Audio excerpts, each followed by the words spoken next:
isang magandang regalo sa Pasko at Bagong Taon ng mga residente ng lalawigan ng Quezon ang pagtatapos ng mga proyekto ng DPWH. Ito ay matapos masira ang ilang kalsada sa lalawigan dahil sa pananalasa ng bagyong Glenda at Ruby. Narito ang ulat ni Joseph Parafina. Sa kabila ng mga dumaang pagsubok sa lalawigan ng Quezon tulad ng mga sunod-sunod na bagyo, nananatiling nakatayo pa rin ng mga ito para harapin ang bagong pagsubok ng lalawigan.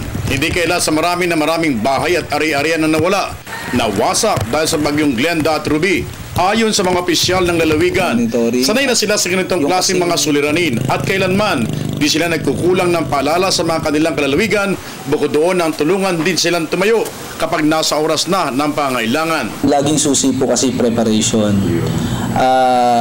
Ano man po yung gawin ng provincial government kung ang community at ang barangay ay hindi po talaga natin may handa doon sa mga magiging eventualities ay di kapos at kapos po ang maaari pong maging pagkilos po ng pamahalang panlalawigan.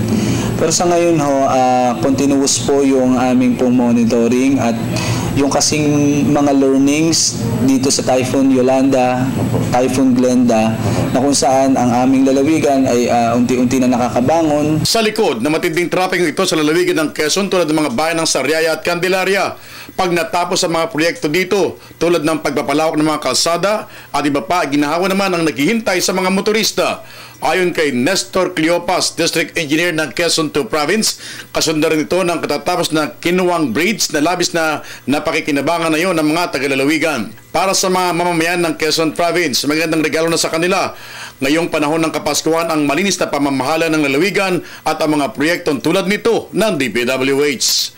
Para sa Telebisyon ng Bayan, Joseph Parafina.